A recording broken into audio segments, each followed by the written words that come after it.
Muito boa tarde a todos. Bem-vindos a esta que é a última sessão do Fórum Tec-Inove deste ano, organizado pela Cefamol. E hoje vamos falar sobre um tema ligado às empresas, como tem sido também as iniciativas anteriores, mais concretamente à sucessão empresarial e às fusões e aquisições que também acontecem no setor. A sucessão é um desafio já diagnosticado na nossa indústria, diríamos mesmo que é um desafio corrente para diferentes tipologias de atividade empresarial e normalmente associamos esta vertente à transição geracional e à passagem de gestão de negócio de pais para filhos. Mas este não é o único elemento a considerar, pois a sucessão poderá acontecer pelos mais diferentes motivos e em diferentes áreas das empresas. Seja por mudanças no capital social, seja por processos de fusão ou por incorporação em outras organizações. Normalmente também associamos a este tema a empresas já com alguns anos de atividade, onde o fundador atinge alguma idade e pretende encontrar uma solução para a continuidade do negócio. Mas há que referir que este é um cenário aplicável tanto a essa tipologia de empresas como a organizações jovens e, por que não dizer, até a startups. Por outro lado, no seio do setor, é falada muitas vezes a necessidade das empresas para subsistirem, ganharem dimensão e massa crítica, de forma a poderem aceder ou alcançar grandes projetos que existem no mercado. Neste contexto, o tema das fusões e aquisições é também importante explorar. Será possível para os sucessores manter a dinâmica de gerações anteriores? Serão os sucessores a implementar a dinâmica que faltava? Será possível aos novos detentores da empresa manter a cultura empresarial existente ou é fundamental alterar esta em função de um novo desígnio? Certamente que nenhum destes é um processo simples, fácil ou rápido de implementar, mas são estes temas que pretendemos debater esta tarde, aqui com a participação de representantes de empresas do setor, mais concretamente Andreia Fortes, da Molde Gama, Nuno Silva, da Moldite e Paulo Fatia, da WeMold Group. Mas para dar início a esta sessão, gostaria de agradecer a presença da doutora Catarina Caldeira, consultora de empresas familiares, já com larga experiência nesta matéria, que vai, no fundo, falar-nos e dar-nos aqui algumas notas sobre o que é esta transformação empresarial que acontece nas nossas organizações e como é que deve ser feita. Portanto, por favor. Muito obrigada. Muito boa tarde a todos, aqueles que estão aqui fisicamente e aos que nos assistem online.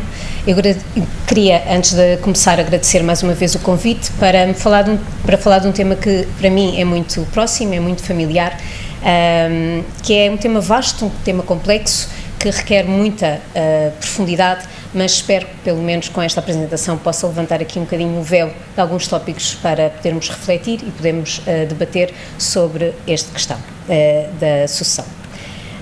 Eu começo a apresentação com o facto da sucessão ser um processo que é natural, um processo delicado e crucial na vida das empresas. As empresas chegam a um determinado estádio do seu ciclo de vida em que a sucessão é natural. Mas muitas vezes esta naturalidade é interpretada como algo que irá acontecer com o tempo e que o tempo encarregar-se-á de fazer, de pôr um sucessor, de que esse sucessor esteja preparado para assumir a empresa, e isto faz com que muitos predecessores adiem um pensar realmente aprofundado sobre o tema da sucessão.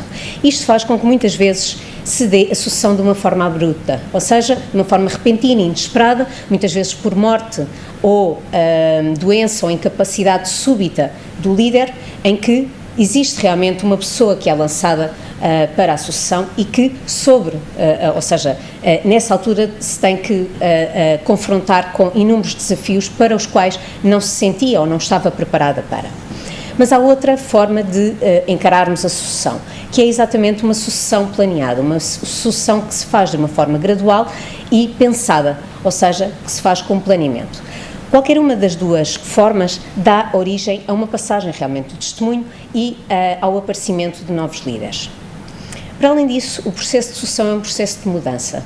E um processo de mudança, entendemos em termos gerais, é nós passarmos de uma situação atual, que é conhecida, que é familiar, para uma nova situação que é desconhecida. Esta situação que é conhecida e familiar, nós temos que, de alguma maneira, renunciar a ela, o que provoca alguma tristeza, não é? Na renúncia ao equilíbrio conseguido durante anos, para passar a uma nova situação e a uma adaptação nesta nova situação que origina muitas vezes angústias, medos, como é que será, muita incerteza.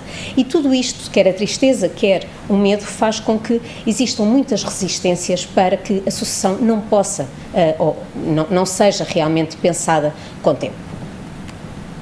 Portanto, sim, a sucessão é um dos grandes desafios das empresas e principalmente das empresas familiares.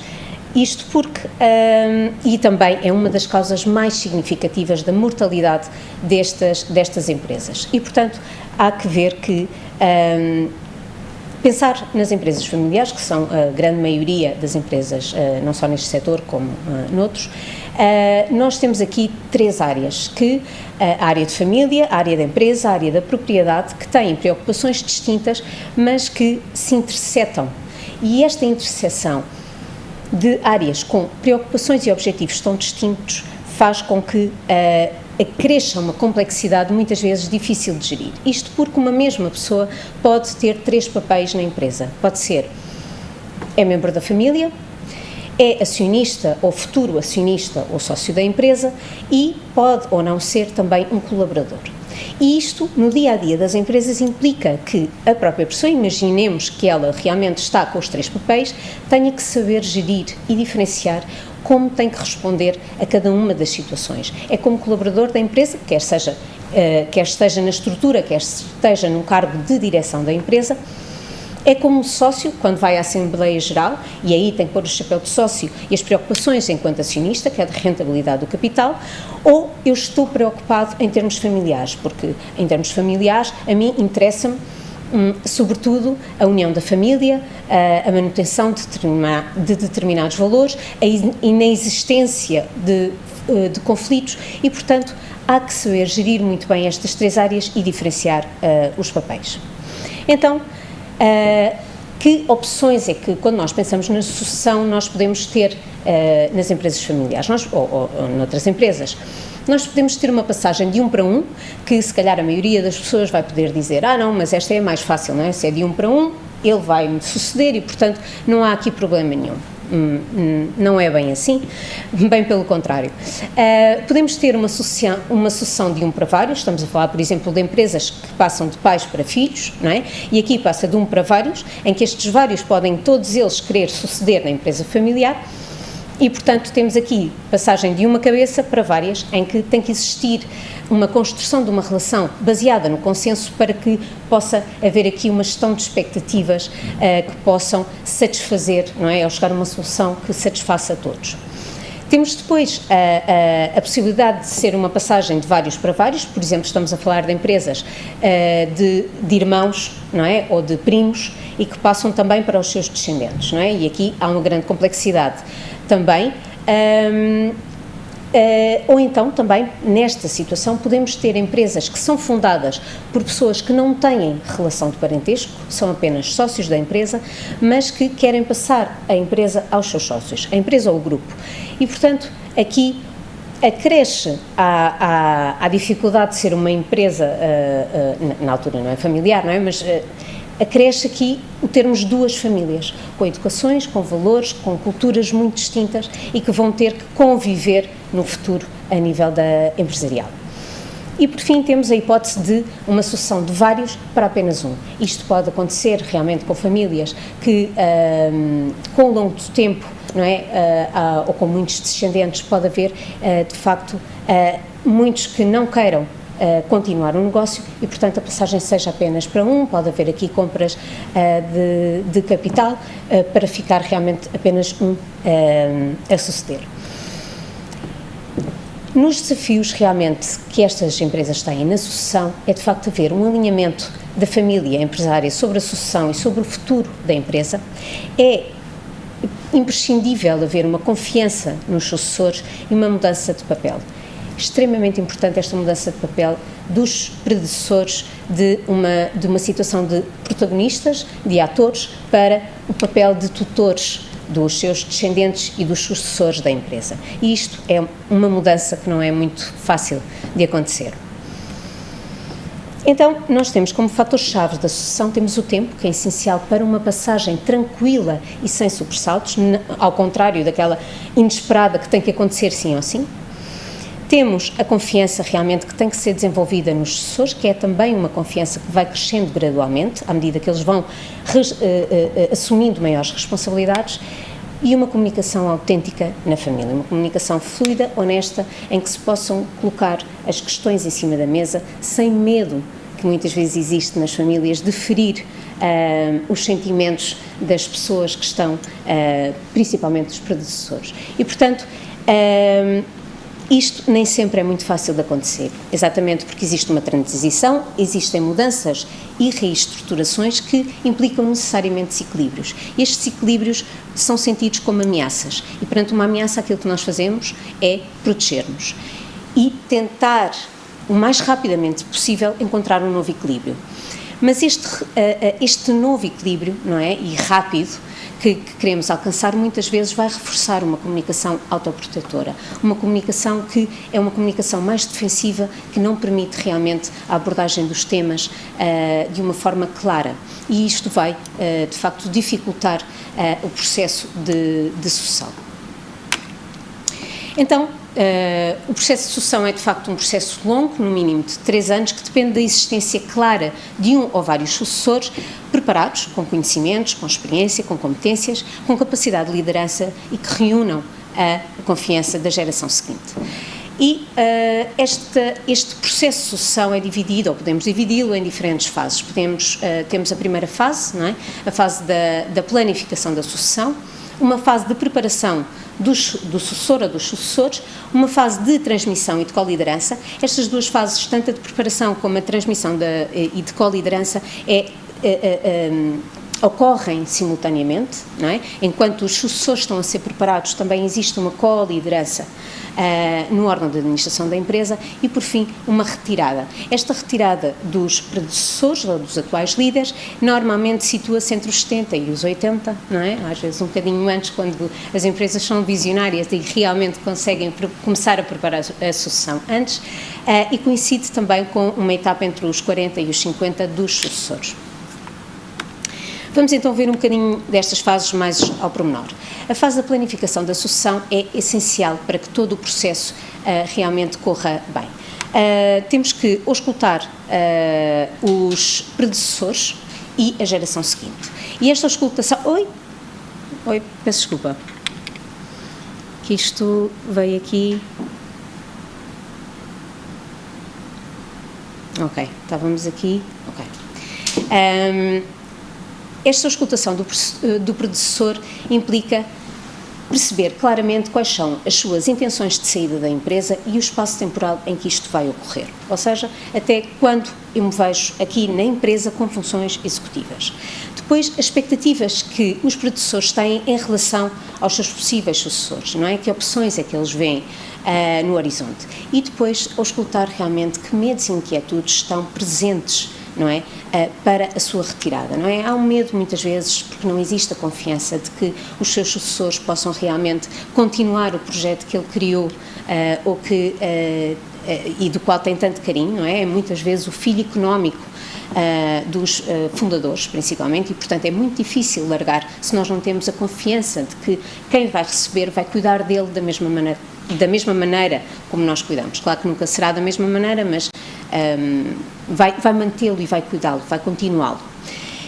E por outro lado temos que auscultar também os membros da geração seguinte. Quem realmente deseja e tem a ambição de suceder na empresa e na liderança da empresa, nem todos, há pessoas que podem querer continuar apenas como colaboradores ou apenas como acionistas ou como colaboradores e acionistas, mas não quererem estar no órgão de direção e de governo da empresa. E, portanto, auscultar realmente quais são as suas expectativas em relação ao futuro e depois quais são também os seus medos face a esta transição ou a esta sucessão e as suas expectativas e medos em relação ao futuro do projeto empresarial. Para além disso, depois há que escolher realmente que sucessor ou que equipa de sucessores realmente está e quer suceder. E depois definir por consenso, não é?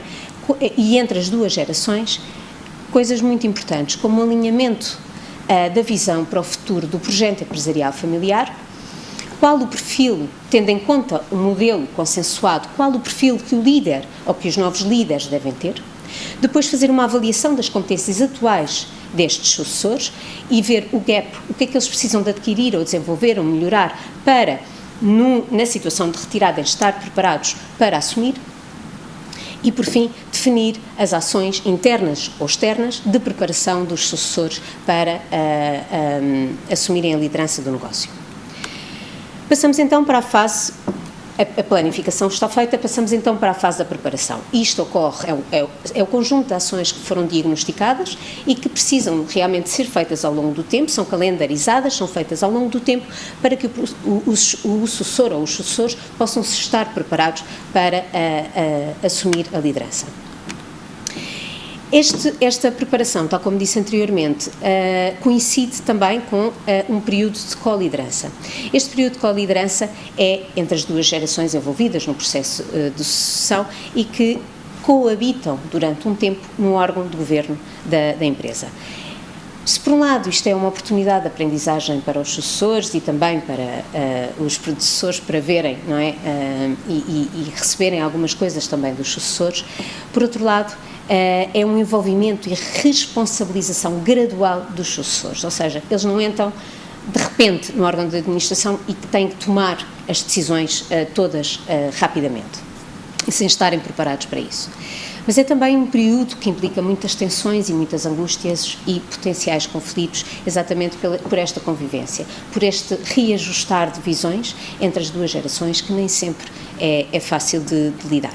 Mas, com o tempo que existe este período de co-liderança, também vai havendo uma tranquilização progressiva da geração anterior relativamente aos sucessores. E isto é que permite, de facto, uma tranquilidade ao nível da sucessão, e esta começa a perder tanto medo, ou de gerar tanto medo nos predecessores. E, por fim, temos então a fase de retirada, que foi estipulada no início do processo e que, de facto, os predecessores saem da empresa, mas de uma forma tranquila, se as outras etapas foram realmente alcançadas com sucesso. Portanto, a sucessão não é um momento, é um caminho para um momento, que é a passagem do testemunho. Quais são então as vantagens realmente deste processo? As vantagens é uma maior consciência de quais são as reais opções de sucessão, não é? Quem é que quer? Não quer ninguém, então temos um cenário, quer um, temos outro cenário, querem vários, temos outro cenário, e, portanto, nós podemos reajustar as expectativas de ambas as gerações, tendo em conta realmente as expectativas que existem. Depois, existe também uma maior garantia de continuidade do projeto empresarial, não é? Com uma sucessão preparada, pensada, planeada, nós temos a garantia de que, ou uma maior garantia de continuidade do projeto, e principalmente a tranquilidade em relação ao futuro. A tranquilidade dos sucedidos relativamente aos sucessores e à continuidade do projeto, não é? Ter confiança de que o seu filho económico vai ser bem entregue, aos sucessores de se sentirem preparados para assumir e que os predecessores têm confiança neles, da família, não é? Porque, no fundo, também vai haver uma maior tranquilidade, não é? Se o predecessor confia nestas pessoas para gerir o negócio, então eu também estarei mais tranquila em relação a isso.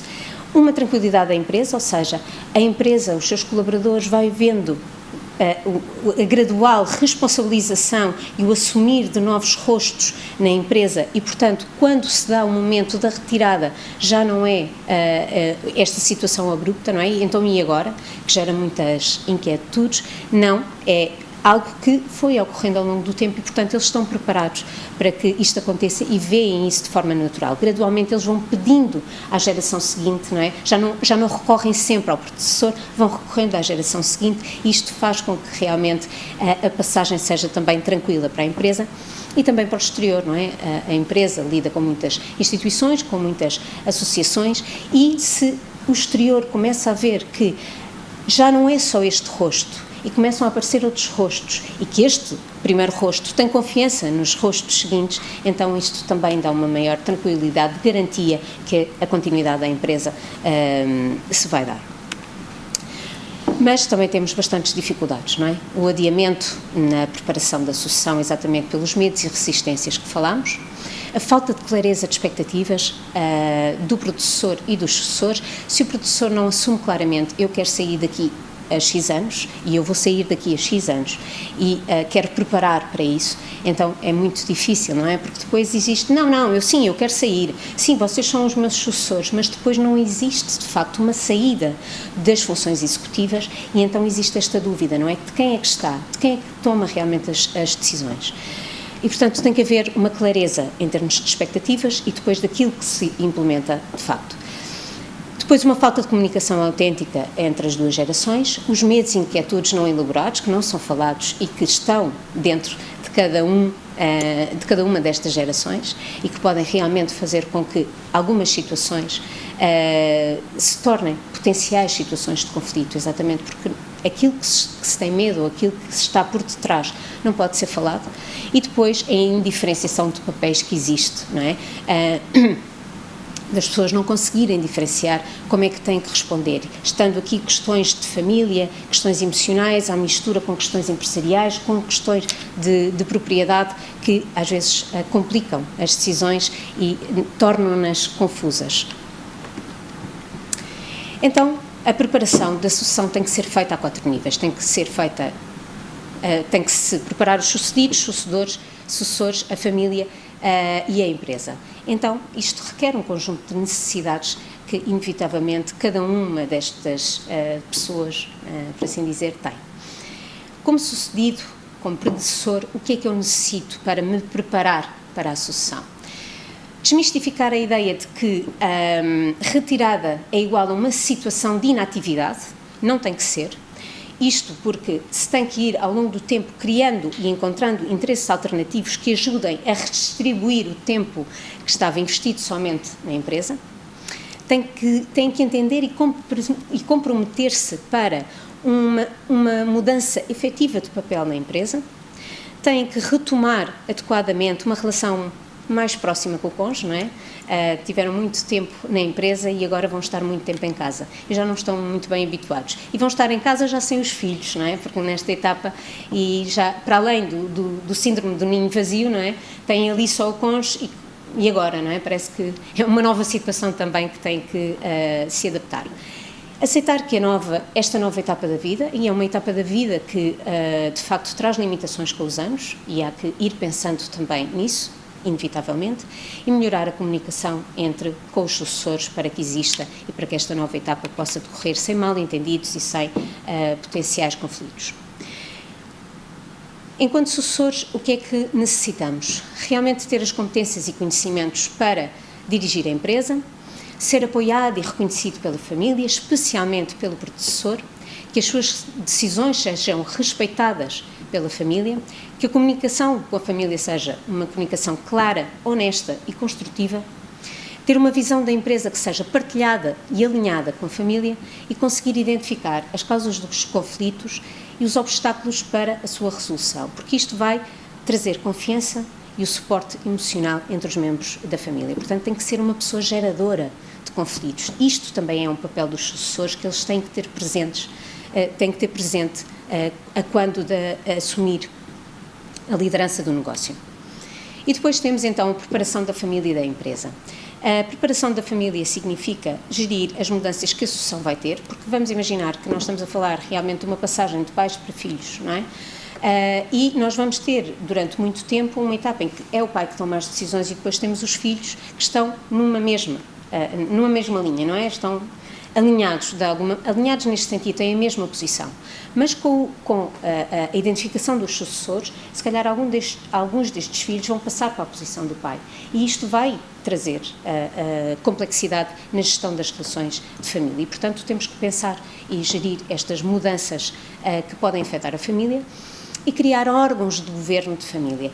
principalmente os conselhos de família, que são os órgãos, que é o órgão que vai gerir as questões da família sem que estas se tornem obstáculos para as decisões empresariais. E, portanto, as decisões ou as questões familiares são discutidas neste órgão e não em sede de Conselho de Administração ou de Gerência da Sociedade, que aí tem que estar focado, obviamente, só nas questões empresariais.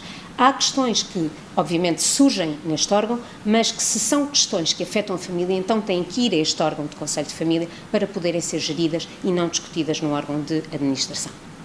E, obviamente, preparar a empresa.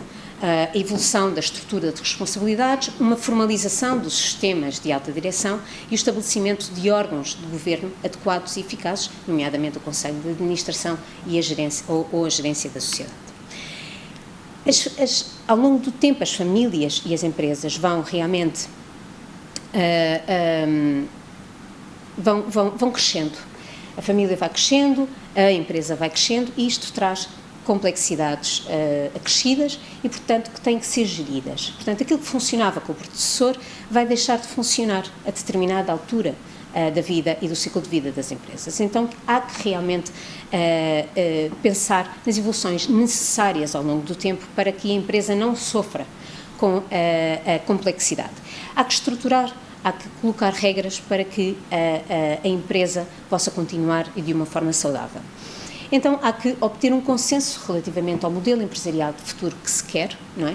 Entre as duas gerações, avaliar o processo de transição geracional, desenvolver o Conselho de Administração e o Conselho de Família e estruturar um protocolo familiar, um conjunto de regras que permita realmente que existam, que a empresa possa garantir a sua continuidade de forma eficaz. É um processo que deve ser consensuado, todos aqueles que vão herdar, por assim dizer, ou que potencialmente vão herdar a empresa, têm que estar consensuados relativamente àquilo que querem para a empresa de futuro.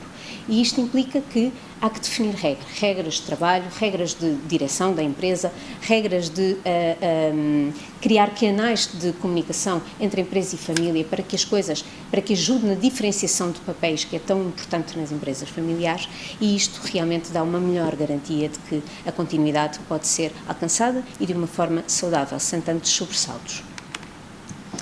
Aqui está, mais ou menos, aquilo que deve acontecer com o evoluir do tempo, não é? Nós temos a Assembleia Geral, onde estão os sócios ou acionistas, depois tem que haver realmente órgãos de governo da empresa, que têm as suas sedes, que têm que discutir temas empresariais, e depois temos os órgãos de família que realmente cuidam do bem-estar da família e cuidam essencialmente que as questões familiares não interfiram nas questões empresariais. Então, tendo em conta e como fruto de um planeamento da sucessão, nós temos vários modelos sucessórios de continuidade. Nós podemos ter empresas exclusivamente de capital familiar, ou seja, num processo de planificação da sucessão, nós podemos ver que não existem pessoas interessadas em suceder no negócio familiar e, portanto, aqui, mas que pretendem continuar com ele e ficam apenas na Assembleia Geral como sócios ou como acionistas, é uma possibilidade. Empresa de capital e direção familiar, ou seja, a família está na Assembleia Geral e está nos órgãos de governo da empresa. A possibilidade de uma empresa de capital e trabalho familiar, ou seja, não está na Assembleia Geral e está na estrutura da sociedade, mas não está no órgão de governo da sociedade. Ou então, uma empresa de capital, direção e trabalho familiar. A família pode estar nestas três vertentes: Assembleia Geral, órgão, Conselho de Administração ou Gerência e depois na estrutura, quer em cargos de chefia ou outros. Se, por exemplo, nós estamos a falar de uma empresa exclusivamente de capital familiar ou uma empresa de capital e trabalho familiar, este cenário implica que nós não temos um sucessor ou vários sucessores no órgão de administração da empresa, que é aquele que vai definir a estratégia e que vai realmente dirigir a empresa. Então, neste caso, tem que se designar um profissional externo à família para assumir a liderança da empresa, escolhida em Assembleia Geral pela família, que recolhe a confiança da família e que vai então dirigir a empresa. Ou então, se nós estamos numa fase em que a geração seguinte quer suceder, mas ainda não está preparada para, nós podemos designar um sucessor ponte entre gerações, ou seja, uma pessoa externa que possa dirigir a empresa enquanto a geração seguinte não está preparada. E agora, e por fim, não é, é a questão, e quando a sucessão não tem êxito, quando a sucessão falha. A falta de uma sucessão clara na empresa pode dar origem a rumores, a dúvidas relativamente à continuidade da mesma. E, portanto, torna-se um aliciante para o exterior.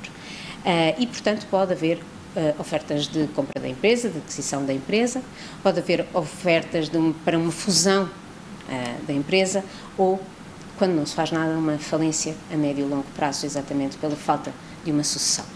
Então, que opções realmente nós temos aqui, não é? Nós temos a opção de vender realmente o negócio, no seu todo ou em parte, não é? Nós podemos ter um grupo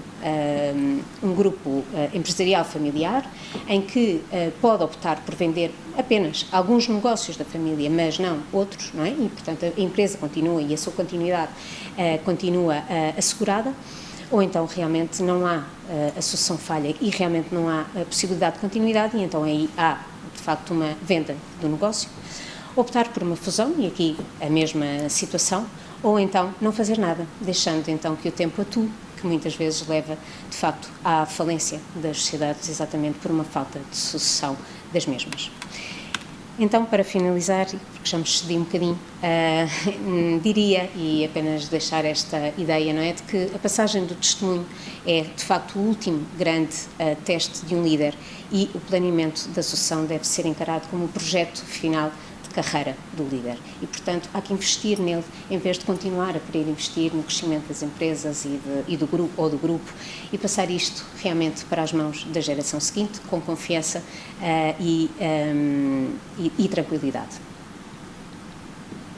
Muito obrigado. Muito obrigado, doutora Catarina Caldeira, por esta intervenção e por esta completa apresentação do que é um processo de sucessão e os riscos inerentes. Acredito que muitas das pessoas que estão a assistir à sessão e de nós que estamos aqui se revêem em muitos daqueles pontos que ali estão ditos, ou pelo menos já tivemos contactos com alguns deles em alguma atividade. Eu passaria aqui ao nosso painel eu pedia para uma primeira observação sobre esta apresentação. Aquilo que vos chamou mais a atenção dentro destes tópicos que aqui são apresentados, aquilo que consideram que é mais relevante, na vossa opinião, nas vossas empresas, mas se calhar até para o setor como um todo. Há uma expressão que eu gostei muito, que é a questão do filho económico. Essa eu achei muito interessante, porque efetivamente é uma realidade. Andreia, começando pelas senhoras. Olá, boa tarde a todos, boa tarde Manela e aos meus colegas intervenientes. Obrigada pelo convite para estar aqui. Eu gostei muito da apresentação, é muito realista, e acho que explica de forma muito concreta e muito factual a realidade de muitas das nossas empresas, e falo da minha. Pronto, eu sou sucessora, sou segunda geração, e portanto alguns dos passos que apresentou ali já passámos por eles, alguns de forma informal e não planeada, mas que efetivamente aconteceram. Pronto, e depois outros mais estruturados e pensados, e a questão da sucessão realmente é uma questão muito importante para as empresas que, enfim, que estão na fase de pensar o futuro,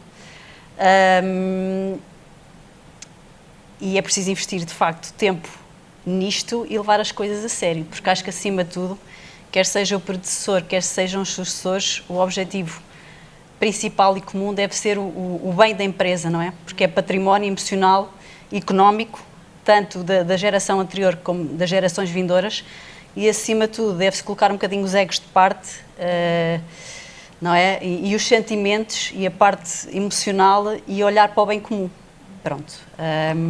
E acho que a apresentação resume muito isso, e como eu disse, e não entrando para já em grandes detalhes, revejo muito daquilo que foi apresentado.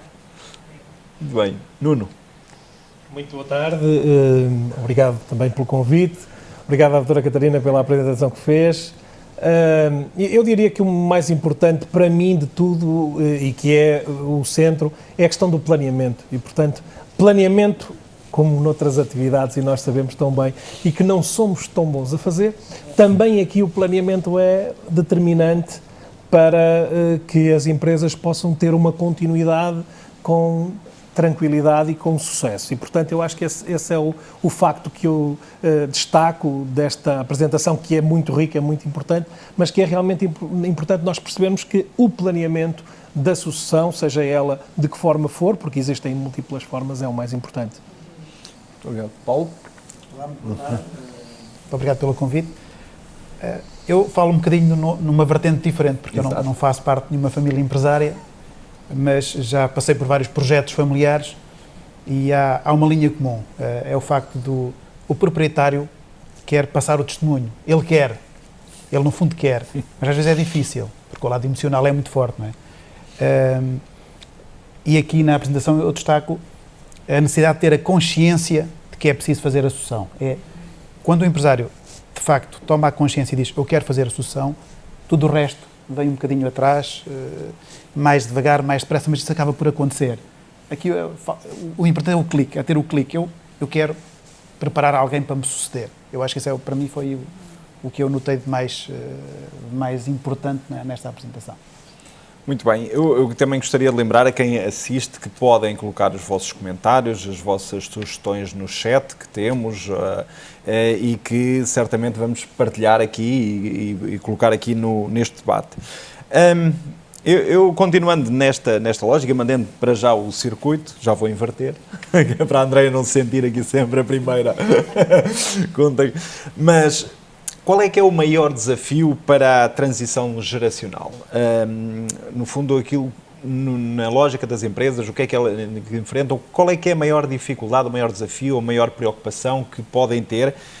E como é que esta mudança é vista, quer pela administração, ou seja, nesta passagem, quer até dentro da própria empresa? Como é que olham para isto? Sim, eu acho que os desafios são vários, não é? E depende também do papel cada interveniente tiver. Efetivamente, do fundador, que normalmente é uma pessoa carismática, empática, portanto, um perfil forte, e depois a empresa é vista um bocadinho como o reflexo dessa pessoa, não é?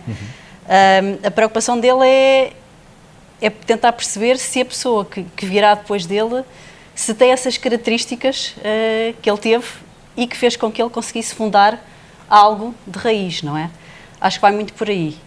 Quando é de pais para filhos, e aqui eu reporto um bocadinho também ao meu exemplo, é talvez diferenciar, portanto, o papel de pai e filho e o papel de pares do ponto de vista profissional, porque às vezes as coisas misturam-se, não é? Às vezes os pais olham para os filhos como filhos, não é? Pessoas mais frágeis, dependentes, que eles ajudaram a fazer crescer, e depois têm alguma dificuldade em perceber que a pessoa que está diante deles, que já é um adulto, que é profissional, que tem as suas competências, que teve o seu percurso também profissional, na maior parte das vezes, e perceber que a pessoa que vem a seguir pode não ser exatamente igual a ela, tem o seu perfil próprio, mas que isso não é propriamente mau, ok? Depois, para quem está do outro lado, quem vai receber, portanto, o testemunho, é talvez perceber se está à altura daquilo que já existe, não é? Porque há uma obra que foi construída por alguém que nos vai ser transmitida, e perceber se estamos à altura de perpetuar aquela obra por mais uns bons anos, não é? Pelo menos até a geração seguinte, ou alguém que depois venha a pegar no trabalho. E depois, claro, nos outros players, colaboradores, é perceber de facto que a confiança que tinham na pessoa que fundou a empresa, se podem passá-la também para a pessoa que vem a seguir, como é que ela é enquanto pessoa, enquanto profissional, que valores é que tem, se os valores que o fundador ou os fundadores tinham, se são os mesmos que a geração seguinte tem, não é? Acho que isso é muito importante. As pessoas ganharem confiança, lá está, percebendo que é outra pessoa, que tem outro perfil, outra maneira de ser, mas que ainda assim há algo em comum, uma estrutura, uma espinha dorsal comum, nomeadamente aos valores. E depois, claro, também clientes, não é? Perceberem se quem vem a seguir se tem competente, se é uma pessoa ética, uma pessoa, claro, pode ser um conjunto de pessoas, não é? Os parceiros, nomeadamente a banca, perceber também qual é a expectativa e o objetivo de quem vem a seguir. Portanto, acho que é um conjunto de desafios que estão todos eles interligados e que juntos formam um equilíbrio que é dinâmico. Portanto, o equilíbrio também se vai equilibrando, desculpe a redundância, com o passar do tempo, não é?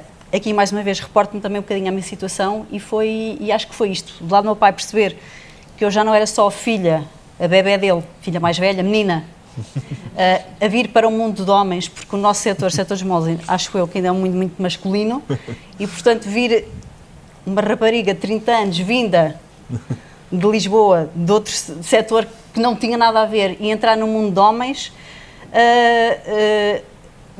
acho que ele teve medo de eu não estar à altura, de não ter capacidade, de eu vir com o ego demasiado insuflado e talvez de entrar a matar no relacionamento com os colaboradores. E depois perceber com o tempo, porque isto também o tempo é o grande coadjuvante, não é? Provas dadas, isto não há nada como ser atirado aos leões, em certa medida, e ir passando pelos mini-testes que nos vão sendo colocados e conseguindo superá-los. Aí nós ganhamos confiança, sucessores, os predecessores também vão ganhando confiança na pessoa que os vai suceder e depois os colaboradores e outros parceiros também vão conseguindo construir essa nova relação de confiança e percebendo que efetivamente as coisas estão bem encaminhadas. Portanto, eu acho que é um conjunto de vários desafios. Vários desafios. E há alguns tópicos que nós já lá voltamos que têm a ver muito com a visão que há das pessoas que são os fundadores, muitas vezes o carisma que têm e como é que isso depois passa para uma... Mas já lá vamos a essa parte. Nuno, também uma visão sobre este tema da transição, dos desafios, no fundo, e como é que isto é visto nas organizações? Eu acho que há aqui uma questão que eu vejo não só na sucessão, eu acho que quando os líderes são líderes muito fortes, e isso logicamente depois se aplica aqui claramente na sucessão, quando os líderes são muito fortes, têm sempre muita dificuldade em perceber que existem outras visões, outras formas de fazer a coisa. E não é só aqui, nós sabemos que em outros exemplos da atividade, o líder, quando é muito forte, depois acaba por criar até alguns problemas quando surge um sucessor, seja ele de que forma for, porque tem uma forma de pensar que não é rigorosamente igual. Ainda que o fim depois seja provavelmente o mesmo. E, portanto, eu acho que vai haver sempre, e é sempre difícil fazer esta transição. E eu acho que aqui o acento tónico é mesmo aqui. Não é só perceber como é que ela pode ser feita, porque a formalidade acontece se forem reunidas todas as outras condições. Portanto, e as condições que são as mais complexas, são as mais difíceis, são essas. O sucedido é normalmente uma pessoa que tem, lá está, uma capacidade de liderança, uma visão, tem um carisma muito forte e que vê claramente a sua organização de determinada forma. E sempre que se coloca alguém que vai ver as coisas de uma forma ligeiramente diferente, vai perturbar a ação. E, portanto, a tendência é para não largar. E, portanto, eu não vou largar porque eu até quero, mas depois aquilo não é igual ao que eu pensei. E não é exatamente igual, isto já vai ser diferente, eu já não me sinto bem e fico... E normalmente os sucedidos não ficam tranquilos, ficam intranquilos, têm dificuldade em perceber isto. Por outro lado, os sucessores, se não estiverem preparados para perceber também que isto acontece e que têm que estar à altura e que têm que, no fundo, também aguentar o processo, que é um processo que demora, e os sucessores podem não ser propriamente familiares, quando podem ser, por exemplo, profissionais, porque nós podemos estar a transformar uma empresa familiar numa empresa familiar com gestão profissional, e acontece exatamente a mesma coisa. É que quem está a deixar não consegue, não vê que quem sucede está a fazer da mesma forma, fica intranquilo, fica com dificuldade de perceber se vai chegar ao mesmo objetivo, e por outro lado, quem quer andar e às vezes pensa que não, agora já é outra dinâmica e eu não me vou preocupar com quem estava antes. eu acho que aqui está o cerne da questão. E, portanto, é muito difícil que estas coisas se alinhem e, portanto, é preciso fazer um planeamento e um trabalho muito sério para chegarmos lá. Aqui o Paulo Fatia tem uma visão, ou pelo menos uma experiência diferente pela tipologia do Imolde Group, que entrou no setor já há alguns anos, adquirindo algumas empresas. Como é que foi esta transição, aqui diferente, não de pais para filhos, não geracional, mas organizacional? Como é que foi a adaptação, quais os desafios que encontraram e o que é que sentiram de quem estava dentro e de quem saiu? O Imolde Group são 4 empresas, portanto, e cada empresa é um conjunto de características únicas. Não há uma receita que facilmente se adapta a cada uma das empresas quando se faz uma abordagem ou quando há essa transição da gestão mais familiar para uma gestão mais profissional. Mas digamos que há aqui uma linha comum, que é, nós temos de trabalhar muito com as pessoas que lá estão. São as pessoas que têm o know-how e é nelas que nós nos socorremos, entre aspas, para fazer progredir a empresa.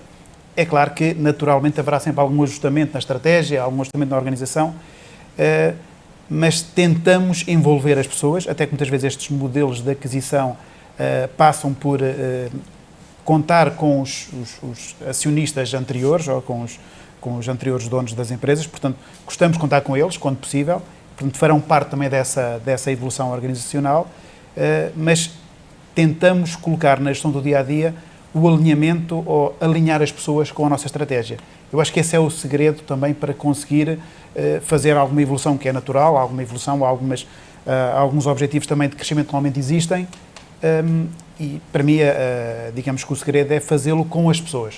E é isso que tentamos fazer com as pessoas, tentar motivá-las e alinhá-las com aquilo que é a estratégia que achamos que é melhor para o projeto. Muito bem. A doutora Catarina Caldeira, e também trazendo aqui ao debate, não é? Tem assistido a algumas destas situações ao longo da sua carreira profissional. Há pouco a Andreia falava aqui nos tópicos que têm a ver com outros, digamos, os stakeholders da indústria, não é? Das empresas, a banca, os próprios colaboradores, não é? Como é que, e há pouco também na sua apresentação referiu isso de preparar a comunicação para fora. Até que ponto é que esses fatores também influenciam estas transições ou condicionam de alguma maneira? Acho que vai realmente muito no sentido daquilo que a doutora Andreia falava, não é? Existe esta figura tão carismática e que é o rosto da empresa durante muitos anos, não é? Transmite uma confiança, não é? E a confiança está assente nessa pessoa, não é? A pessoa representa a empresa e, portanto, se não começa a haver uma passagem gradual, não é? E essa pessoa ir acompanhada com os sucessores, ou começar a ir acompanhada, começar a aparecer, começar a fazer-se representar por estes sucessores, não é? O exterior não fica com a ideia de que isto está a acontecer. Durante um tempo, essa figura continuará a ser uma figura, a figura de confiança, mas pouco a pouco as instituições, os parceiros, vão recebendo também a confiança, não é? E vão depositando também confiança nos sucessores e isto faz com que depois a passagem seja tranquila. Quando existe realmente uma sucessão que não é preparada, que não é planeada, não é? Existe o aparecimento, não é? Há a passagem e há a mudança de um rosto por outro. E isto, obviamente, vai gerar um desequilíbrio, vai gerar inquietudes, não é? Sobre, de facto, o que é que esta pessoa vai trazer, não é? De facto, nós podemos estar tranquilos, a continuidade esta empresa dá as mesmas garantias do que dava antes com o sucessor e, portanto, se de facto existir esta planificação, esta preparação, não é? Dá tranquilidade ao exterior de que, de facto, a sucessão está a ser feita. Obviamente vai ser, claro, de uma forma diferente, porque não existem clones, não é? Os filhos não vão ser iguais aos pais, têm uma visão diferente, mas exatamente o resultado, se o resultado e o objetivo é o mesmo, não é? Por isso é que é tão importante fazer aqui realmente um alinhamento relativamente ao modelo empresarial de futuro e consensuado entre as duas gerações. Depois, a forma como nós chegamos a esse modelo, não é? Pode ser, nós podemos ir por diferentes caminhos, que obviamente vai trazer situações de tensão, exatamente num órgão de administração, não é? Não, mas não é por aí, tem que ser por aqui, não é? Porque ainda és verde, ainda não sabes bem do que é que estás a falar, mas eu já já tenho aqui muitos anos de experiência e sei que isso não vai dar resultado. Portanto, há muitas situações de tensão e eu acho que o doutor também referiu algo que é muito importante, não é? E a doutora Andreia também, que é a questão do tempo, não é? O tempo é muito importante e percebermos que quais são também os receios de quem está a passar o testemunho, não é? Há aqui muitos receios. E se nós não temos uma atitude empática de tentarmos perceber do que é que esta pessoa realmente, no fundo, está a renunciar, está a abdicar, o que é que ela pode temer, não é? No fundo, perder o controle, não é? Por isso, muitos agarram-se ao controle. Nós trabalhamos com empresas em que a gestão e a direção da empresa já estava completamente na geração seguinte, era uma segunda geração, um grupo de empresas grande, e o pai continuava com 90 anos a deter todo o capital. Eles eram acionistas, mas tinham exatamente por este receio de perder o controle. E, portanto, é esta gestão também, nós percebemos qual é o receio deles, não é?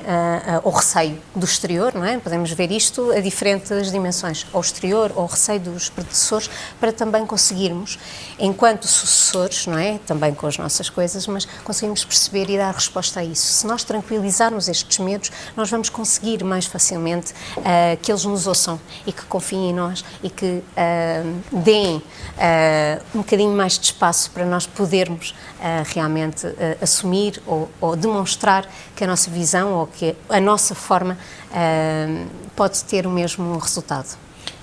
Entra aqui num outro conceito que tem a ver com a questão da propriedade e da gestão. Não é? E aqui, e agora para não começar por Andreia, passo pelo Nuno.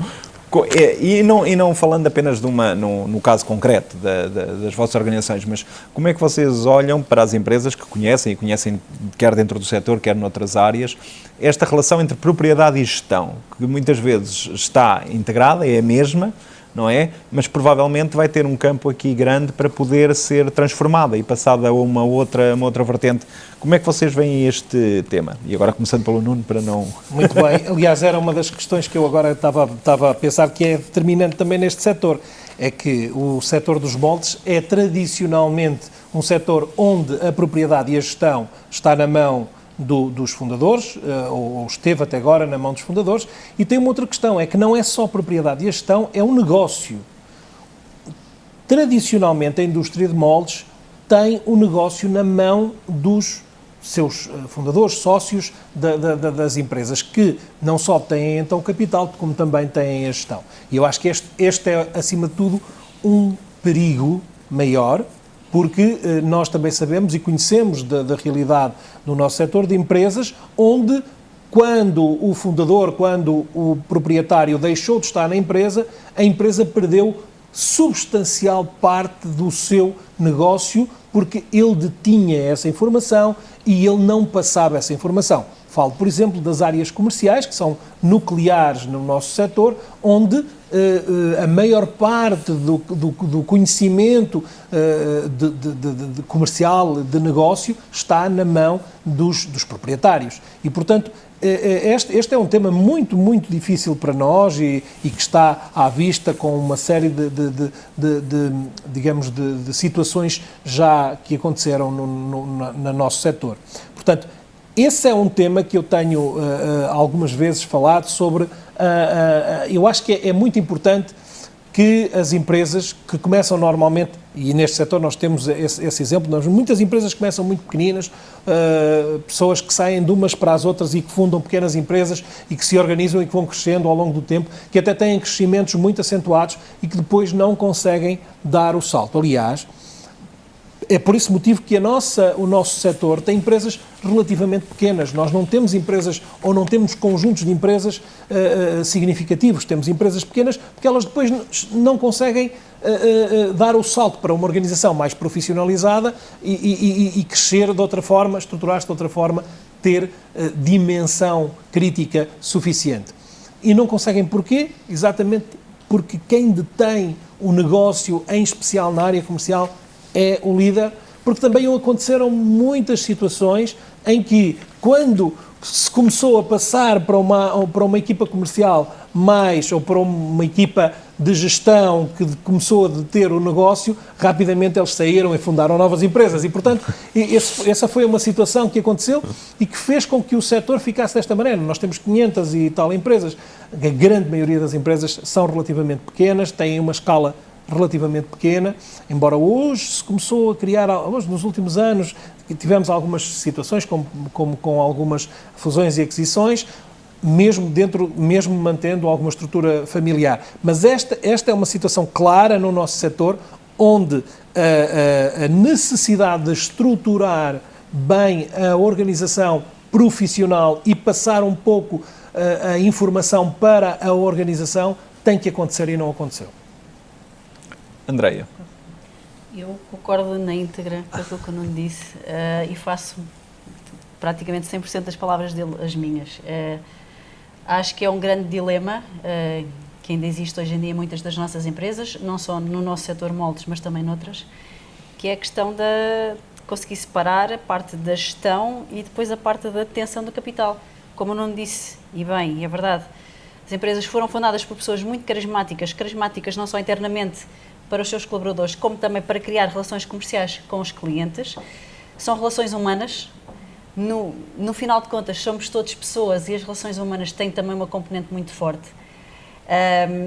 Depois há aqui outra questão que há um ditado que ainda se usa, que é o segredo é a alma do negócio. Eu acho que no nosso setor de moldes isto ainda prevalece muito e ainda está muito enraizado culturalmente, se calhar mais nos fundadores e nos predecessores do que depois nas gerações seguintes que pegam, e que de facto há aquela ideia de que se eu detiver só para mim o conhecimento e as relações, portanto ninguém me dá cabo do negócio e eu garanto que enquanto eu aqui estiver, a empresa existe e subsiste, mas depois coloca-se efetivamente o cenário oposto. E se a pessoa falha?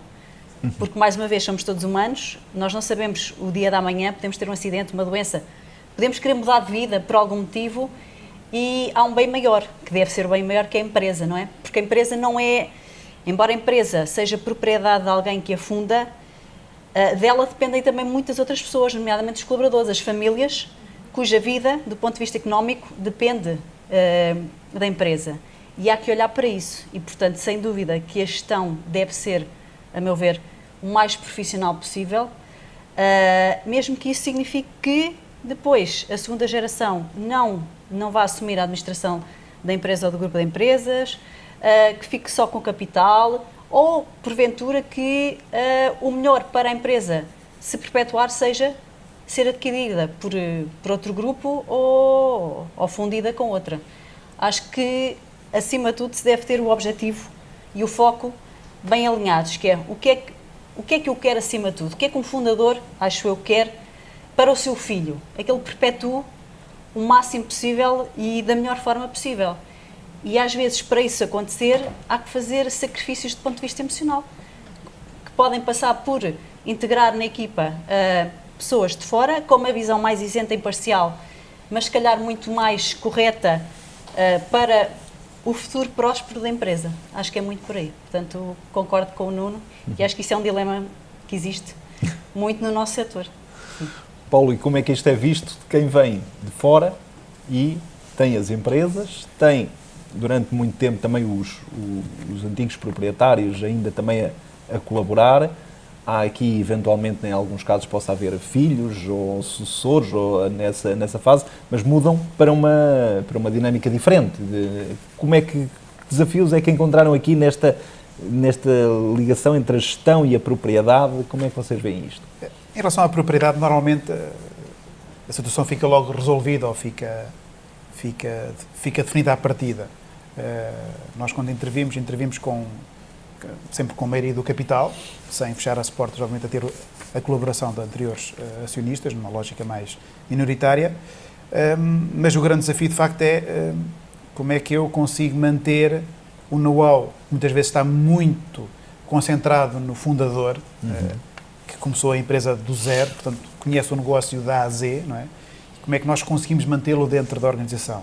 Obviamente, tentamos contar com as pessoas o mais tempo possível, e fazemos planos de sucessão e transição, e acima de tudo tentamos introduzir alguns processos ou alguns mecanismos de gestão que consiga a reter ao máximo ou acelerar esse processo de transição do conhecimento, baseado em sistemas de informação, em formas de trabalhar mais uniformizadas. Isso ajuda, de certa forma, também a que, mesmo que venha um novo colaborador, mais facilmente consegue se enquadrar dentro da forma de funcionar da empresa. E então, em empresas mais pequenas, esse fator é um fator também até de grande risco e, muitas vezes, um fator inibidor, por exemplo, de um processo de aquisição. E já agora uma outra nota. Muitas vezes estas empresas, como aqui já foi dito, têm uma cultura muito particular, têm uma identidade, não é? Vocês também tentam preservar essa cultura e identidade de cada empresa ou tentam adequar a um modelo que é o vosso, que é a vossa identidade, que é a vossa cultura e não digo uniformizar, porque isso acho que é mais complicado, se calhar é o desejável, mas o mais complicado, mas integrar as diferentes empresas nessa mesma vertente. Como é que vocês veem isso? Mantêm estruturas mais individuais ou tentam, no fundo, agrupar de alguma forma? Nós adquirimos empresas, ou estamos em empresas, todas elas tinham saúde financeira e que eram bons modelos de negócio e até, de certa forma, complementares entre si. Portanto, estamos a falar de uma empresa que cada uma delas tinha a sua cultura, ou com culturas específicas, mas cultura é essa na qual se baseou algum sucesso, portanto, não era condição chegar e mudar a cultura da empresa. Muitas vezes isso acontece de uma forma natural, mas não há essa intenção. Portanto, aquilo que há de bom vamos manter. Vamos tentar olhar para aquilo que não é tão bom ou que tem ali alguns pontos mais fracos e vamos tentar atenuar isso. Aquilo que está de bom vamos tentar maximizar e vamos fazer crescer a empresa nessa base. Portanto, para nós não é condição, nem para mim foi condição chegar e mudar culturas da empresa. No vosso caso, que eu diria que era da Moldgama e a Moldit, também têm nos últimos anos aquisições de outras empresas. Também como é que viram esta parte destas identidades, de se muda alguma coisa, se tentam adaptar-se e integrar aquilo que já lá existe ou se tentam implementar o vosso modelo nessas organizações? Andrei, força. Sim, eu acho que é um misto de ambos, porque, quer dizer, existe uma empresa que tem determinada identidade e cultura, não é? Que depois há um grupo que vai adquirir outra, que por sua vez também já tinha a sua identidade e cultura.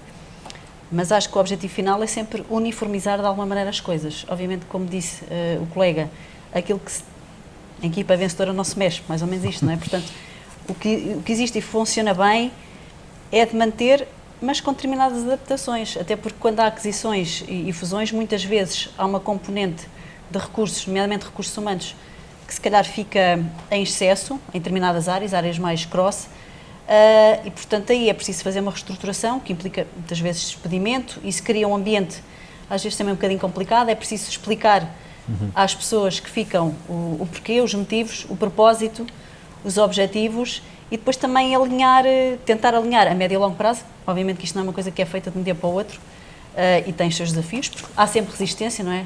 Quem está tem sempre medo e o medo leva à resistência por parte das pessoas. O que é que me vai acontecer a mim? Não é? Se aconteceu isto a um colega, o que é que me poderá vir a acontecer a mim dentro de algum tempo?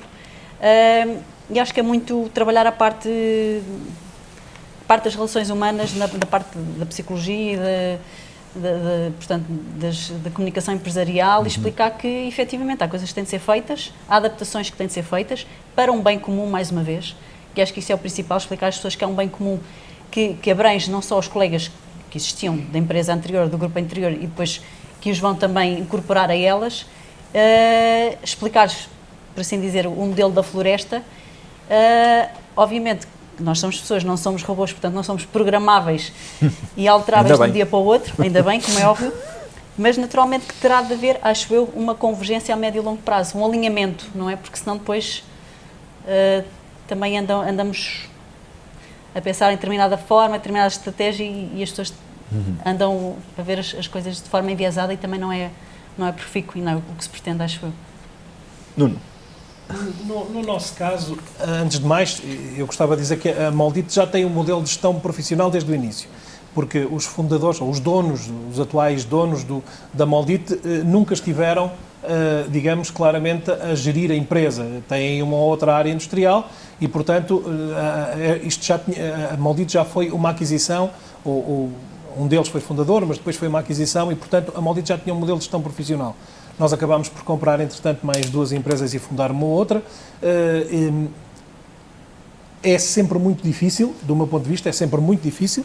É um processo que demora algum tempo e é um processo convergente. Como diz a Andreia, nós temos claramente isso na mente, que é um processo convergente. Nós fomos aproveitando algumas coisas boas que tinham as outras organizações e fomos mantendo as estruturas e estamos a convergir. Portanto, 2 das aquisições são muito recentes e, portanto, estamos nesse processo. É muito isto de convergir. Agora, não é muito fácil, principalmente nas empresas. Nós tínhamos um modelo de gestão mais profissional. Quando entramos nas empresas com um modelo de gestão mais familiar, a forma é muito diferente.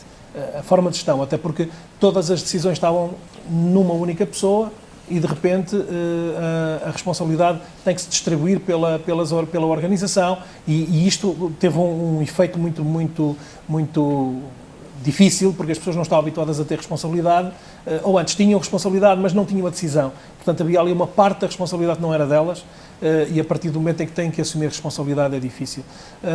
Mas é isto, é convergência e leva muito tempo. É preciso fazer uma boa preparação.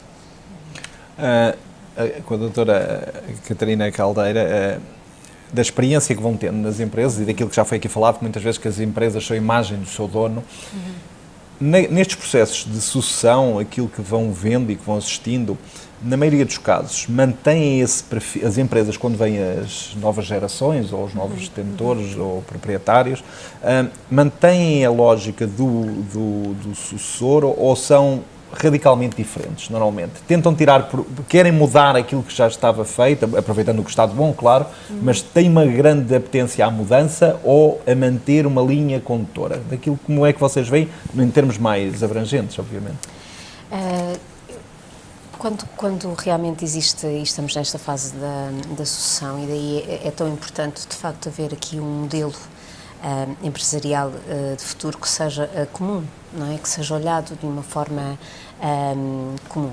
A maioria das empresas e das gerações seguintes, não é? Tem tendência, obviamente, a continuar, não é? O legado. De uma forma diferente, obviamente, porque as empresas também vão evoluindo e também vão crescendo e vão tendo necessidades diferentes, não é? O negócio vai ter necessidades diferentes e, portanto, naturalmente a geração seguinte tem que se adaptar às necessidades que a empresa vai tendo.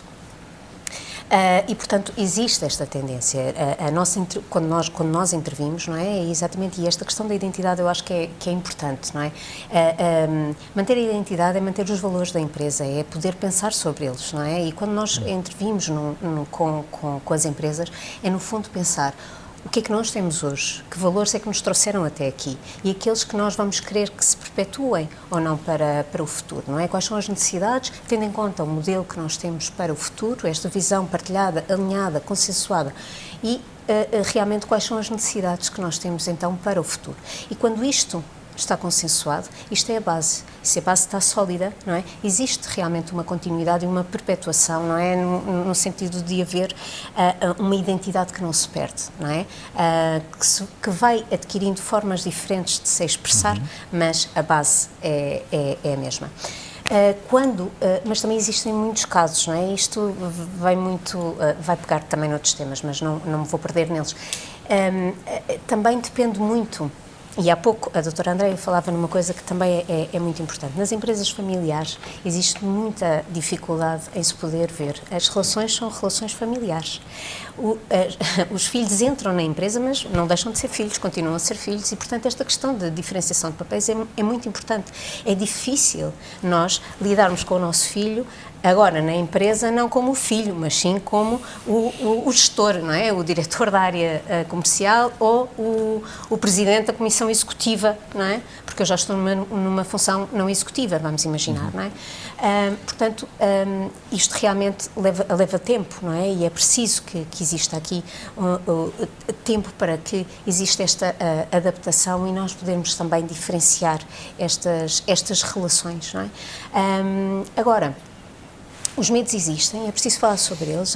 Existe o medo, muitas vezes, dos predecessores, em que os filhos não perpetuem da maneira como eles queriam que eles perpetuassem, e só realmente com o tempo é que eles vão percebendo, e com provas, não é? E com este reajustar e readaptar-nos, é que eles vão percebendo que, mesmo havendo formas diferentes, o objetivo pode ser o mesmo.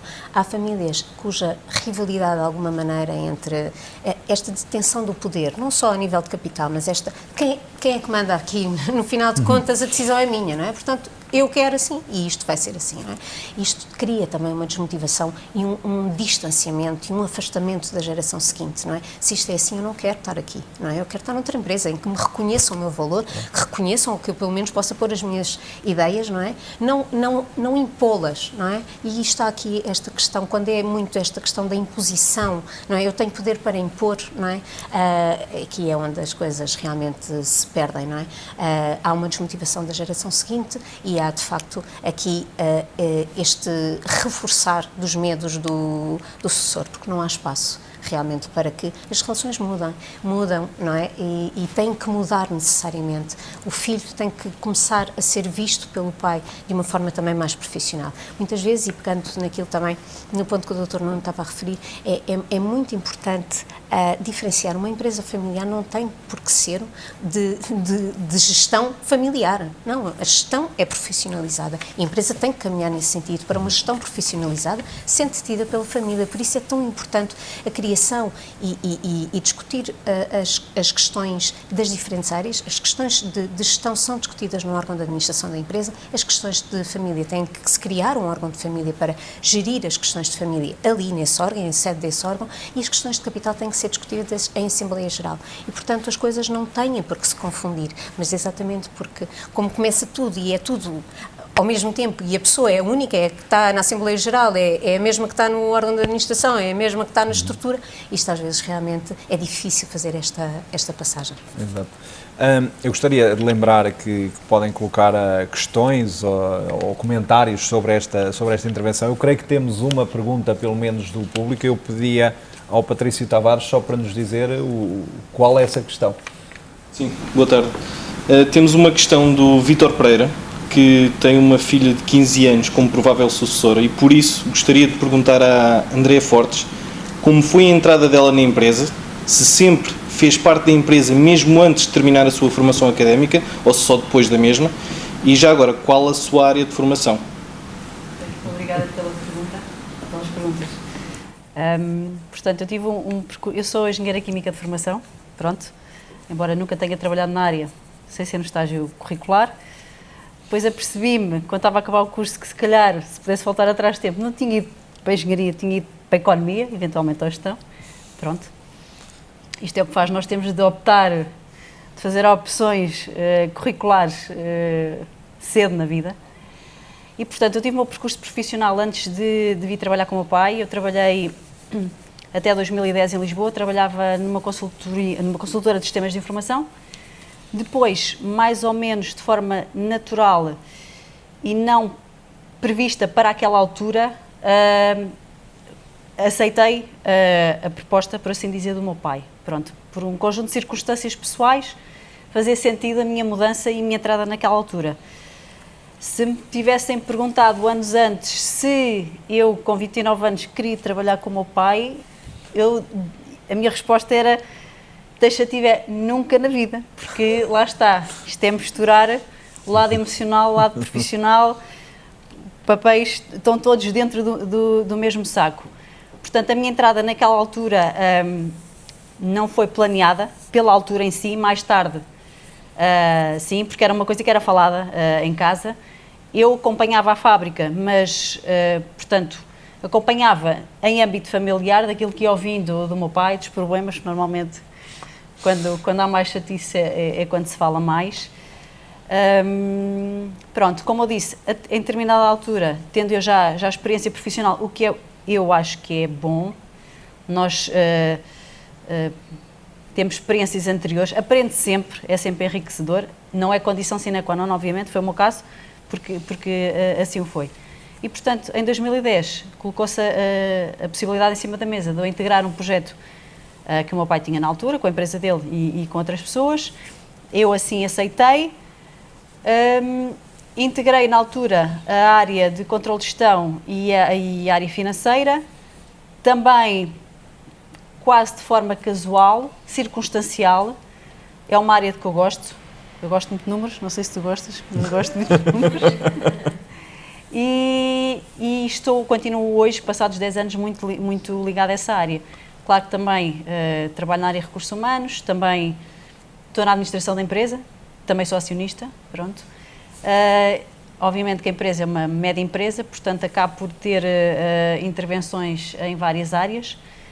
No entanto, devo dizer que não estou sozinha, obviamente, e as empresas não se fazem, acho eu, de uma só pessoa. Podem ser construídas por alguém, mas depois as empresas são um puzzle, que tem várias peças, que correspondem a diversos stakeholders, vários departamentos, várias funções e vários papéis. E, portanto, as empresas são equipas de pessoas. E acho que isso é muito importante se ter em mente, e às vezes os nossos antecessores têm alguma dificuldade em perceber isso. Portanto, eu tenho uma equipa, como qualquer empresa tem. Não estou sozinha na administração, portanto, a administração integra também uma pessoa, um rapaz, que tem muito conhecimento técnico, portanto, nós aí complementamos-nos, tomamos decisões em conjunto, funcionamos bem. É uma pessoa que já trabalhava com o meu pai, portanto, conhece a casa, conhece o meu pai tem confiança nele também, e portanto, as coisas têm acontecido de forma natural e faseada. Portanto, eu trabalho com o meu pai há 10 anos, o meu pai continua no ativo, não tanto como há 5 anos atrás, mas continua a acompanhar muito perto, continua a chegar todos os dias às 6h30 da manhã no local de trabalho, coisa que eu não faço, e muitas vezes ele recrimina-me por isso, a diferença de perfis e às vezes de visão das coisas, não é? Mas mais uma vez, como não dizes, e eu concordo, o resultado é que tem de ser comum e tem de ser alcançado. Mas posso dizer também que tenho uma irmã mais nova do que eu, que não quer integrar o negócio de família, tem a vida dela, vive fora de Portugal, é da engenharia, mas até de uma área, se calhar mais relacionada, uma engenharia mais relacionada com a minha, mas não se vê a entrar neste projeto e tem direito disso, naturalmente que é herdeira como eu, e portanto tem também e terá o seu voto e a sua opinião, e a vontade dela é tão importante quanto a minha, porque no fundo somos duas herdeiras, raparigas, e portanto se houver decisões a tomar relativamente a vendas, aquisições, fusões, o que seja, ela também será chamada e pronto, e é isso. Portanto, se a filha deste senhor tiver vontade, acho que ela deve começar a explicar devagarinho, se é 15 anos é nova, tem tempo também, mas ir explicando como é que a empresa funciona, e começando a partilhar, pronto, e a preparar com calma o planeamento, que o Nuno diz, mas com o tempo as coisas também se fazem, e é preciso tempo, é preciso haver um tempo comum para que as coisas se vão passando com calma, acho que é o melhor. Eu não sei se respondi às questões. Creio que sim, muito bem. Deixa-me integrar aqui um outro tópico que também foi referido na apresentação e se calhar aqui começado pelo Paulo Fatia, não sei se em alguns casos pode haver isso. Quando existem empresas que já têm, que não têm um único proprietário, ou seja, são vários sócios, eventualmente várias famílias, este processo torna-se mais complexo. De aquisição, de mudanças, de transição, é assim ou há, digamos, podem ter um caso concreto que é pacífico e é fácil de resolver, mas como é que vocês veem este processo? Isto complica ou não? Normalmente complica, não é? Complica não só no processo de transição, complica qualquer gestão em que, digamos, que o poder está muito repartido, pode dificultar. Por um lado pode dificultar. No entanto, há uma característica quando isso acontece que é interessante. É que, mesmo sendo empresas mais pequenas, quando há vários sócios, já há um modelo de governação mais partilhado, já há mais escrutínio sobre aquilo que se faz. Ao contrário de quando estamos a falar de empresas que têm um só dono, em que tudo passa por ele e que nem sequer há necessidade de fazer um reporte periódico, por exemplo, nem de prestar contas daquilo que está a fazer. Portanto, pode tornar mais complexo, mas normalmente estamos perante uma empresa já um bocadinho mais evoluída nessa vertente. Eu só iria acrescentar aqui outra coisa que ainda não referi, e um bocadinho também para fazer um bocado de ponto de situação em relação à minha opinião destes processos de sucessão. De facto, falamos muito, um processo de sucessão ou aquisição, são sempre processos, digamos, complicados e com um risco elevado, mas muitas vezes, e a experiência também já me mostrou isso, são grandes oportunidades de fazer coisas diferentes nas empresas. Mesmo em processos de sucessão, eu já assisti a que no ato da sucessão a empresa ganhou novos caminhos e consigo fazer coisas que nunca iria fazer. Portanto, por um lado pode ser um grande risco, mas por outro lado pode ser uma grande oportunidade. Portanto, não devemos ver isto assim como uma forma às vezes tão pesada quanto isso. Não, acho que esse é um ponto muito bom, porque claramente é uma oportunidade. Eu acho que tem que ser visto por essa via, uma vez para mudar algumas coisas, para implementar novas dinâmicas. Obviamente, quem vem de novo tem ideias, muitas vezes são diferentes, às vezes são difíceis, mesmo como aquilo que já aqui foi. Os sucessores têm ideias diferentes. Exatamente. E aliás, já aqui foi falado, às vezes isso pode criar alguns choques e algumas dificuldades, mas claramente é um processo a ter em conta e que deve ser dinamizado. Eu creio que temos mais uma. Quero dizer, não, diga. E é só por realmente, muitas vezes nós, quando trabalhamos e entramos nas empresas, as diferenças, não é, são vistas de uma forma muito negativa, não é? Isto, não é, como sendo tão diferentes, como é que nós vamos conseguir realmente levar isto para a frente de uma forma comum? E de facto é um potencial, e tem um potencial exatamente na complementariedade, se realmente existir a possibilidade de um consenso, não é, destas diferentes ideias, não é? O consenso obviamente não é seguir ou a de uma ou a do outro, é conseguir perceber quais são as diferentes perspectivas e encontrar uma perspectiva que seja comum, não é? E é este alinhamento, e é este consenso que realmente vai enriquecer, não é? Nós vamos ter uma solução mais rica porque tivemos também perspectivas mais ricas, não é? E portanto, quando nós temos processos de sucessão para vários, não é? Realmente tem também um grande potencial. Existe um grande risco, mas também existe um grande potencial e pode ser realmente uma grande oportunidade. E há que não perdê-lo de vista, não é? Claro. E não ter tanto medo das diferenças. Muito bem. Creio que, Patrício, temos outra questão. Sim, temos uma questão do Carlos Silva, que diz o seguinte: o processo de fusão de duas empresas grandes e concorrentes é sempre um enorme desafio. Como se ultrapassa o choque cultural pós-fusão entre elas? E dá o exemplo das estratégias comerciais, que certamente são diferenciadoras. Uma empresa praticava um nível de preço, outra outro, entre estes exemplos. Nuno, tens alguma coisa? Eu acho que esse é um processo que tem que ser preparado. Mais uma vez, tem que ser planeado e pensado. Quando se fazem as coisas e realmente se não houver uma preparação e um alinhamento, nós vamos ter aí choques difíceis de gerir depois.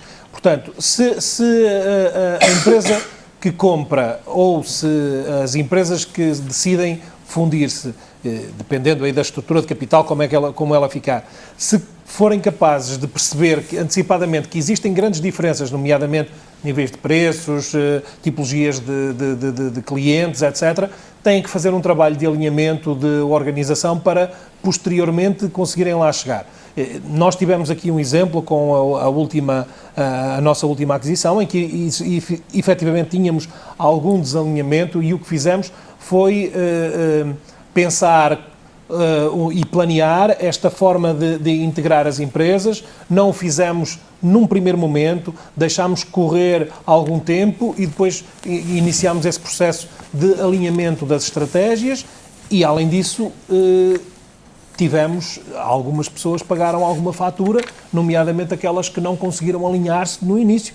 E, efetivamente, nós tivemos, a última pessoa que saiu dessa organização foi o responsável de produção, porque claramente era o único que continuava a remar numa maré que já não existia e, portanto, acabou por ter mesmo que sair. E, portanto, estas coisas acontecem e nós temos de encontrarmos uma solução pacífica, sem criar nenhum tipo de problemas, mas estas coisas acontecem. Portanto, é preciso haver planeamento.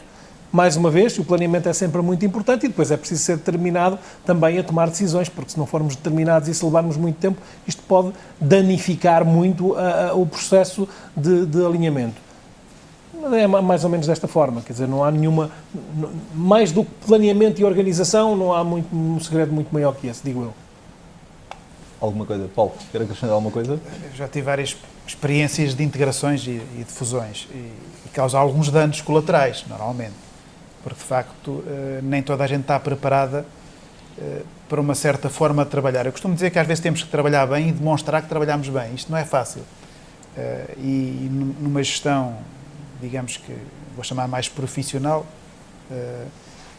às vezes a exigência na forma como se trabalha e naquilo que se tem que apresentar é muito maior do que aquilo que as pessoas estavam habituadas. E as pessoas nem sempre reagem bem a isto. Por outro lado, também surgem, às vezes, nestes processos, aparecem colaboradores, aparecem competências que nós nem imaginávamos que lá estavam. Temos surpresas também muito agradáveis. Isto é um processo em que nós temos, em que a comunicação é muito importante. Nós comunicamos com as pessoas porque é que estamos a fazer, porque é que estamos a fazer, e tentar integrar nessa solução o contributo de cada uma delas é muito importante. Mas o caminho define-se e vai-se construindo, às vezes com alguns sacrifícios. Mas temos que pensar no bem maior que é a sobrevivência da empresa, obviamente. Muito bem. Creio que estamos a terminar, mas temos mais uma questão. Sim, temos uma última questão do João Cruz, que pergunta, e vou tentar enfatizar exatamente como ele. Sinceramente, como é feita a separação dos sentimentos familiares no ato da gerência da própria empresa? Que bons exemplos podem ser usados nos dias de trabalho mais difíceis? Eu acho que a doutora Catarina Caldeira tem a solução para isto, não é? A solução não tenho, porque na realidade realmente é uma coisa muito, muito difícil. É de facto nós podermos diferenciar os sentimentos que vêm da relação familiar e manter o foco na questão empresarial. E por isso dizia que era tão importante, não é? Os órgãos de família, de governo da família, que é para exatamente podermos diferenciar. Agora, quando eles ainda não existem e quando realmente estamos no dia-a-dia, não é? E o dia-a-dia muitas vezes faz com que estas questões não se consigam diferenciar e a pessoa reage como reage, não é? E se vem a parte emocional, vem a parte provavelmente e a resposta como filho ou como pai e não vem a resposta como administrador ou gestor da empresa. Portanto, o meu conselho não é conselho, no fundo é pôr aqui o ponto de reflexão no sentido de, se isto acontece frequentemente, não é? É pensar que se calhar a diferenciação, não é, de papéis, não é? Se calhar os sucessores ainda não estão a ser reconhecidos como profissionais, mas sim como filhos, então é preciso trabalhar esta imagem, não é? E é preciso trabalhar esta relação, não é? É preciso parar. A pessoa reage, e nas situações reage como reage, não é? E tem o comportamento que tem, mas depois podemos pensar sobre isso, não é? Nós chegamos a casa e podemos pensar sobre aquilo que aconteceu e podemos pôr aqui um ponto de algum distanciamento e podermos dizer porquê que me afetou tanto? Ou o que é que estava ali envolvido que não era realmente a questão empresarial? E se isto for, se a pessoa, pelo menos, se conseguir fazê-lo, não é? Pode ser uma ajuda para que, em situações futuras, ele possa parar na situação e poder dizer, eu acho que há aqui falar às vezes do que é que está latente, não é? Do que é que se está ali a querer dizer ou o que é que se está ali a querer impor de alguma maneira e, portanto, é parar, é distanciar e é poder falar.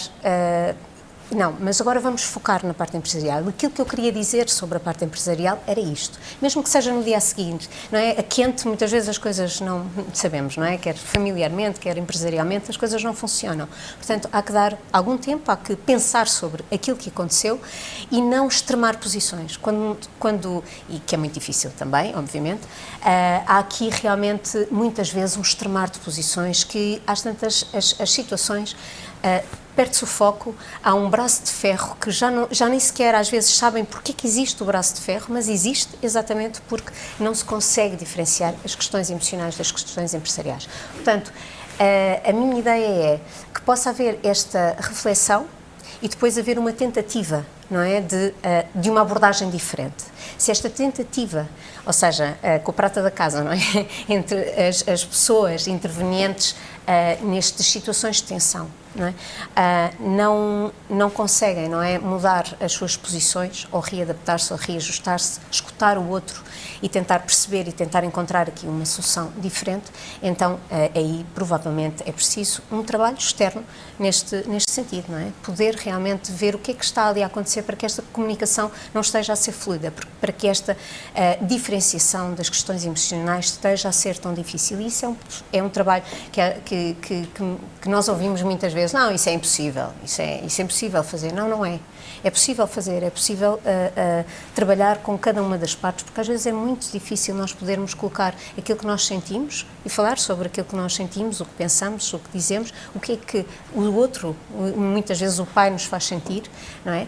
Às vezes há muitos pesos, há muitas expectativas, há coisas que estão em cima dos ombros que são muito difíceis de gerir internamente e até poder ser identificados pelos próprios. Então há que realmente haver alguém, não é, com um olhar de fora também, muitas vezes, que possa introduzir aqui uma perspectiva diferente, que os possa fazer refletir, não é, do que é que está ali à mistura e que está a bloquear realmente a comunicação e que existam estas tensões de forma tão intensa e que podem realmente, no fundo, afastá-los e afastar um processo de sucessão eficaz, saudável, e com tranquilidade, que é o que se pretende. Muito obrigado. Bom, nós como somos uma indústria de rigor, começámos a horas e vamos acabar a horas.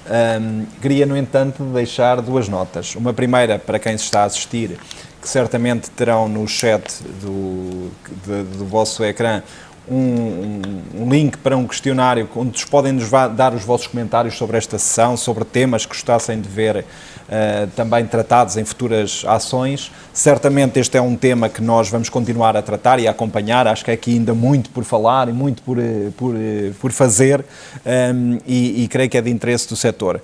E depois, obviamente, agradecer-vos.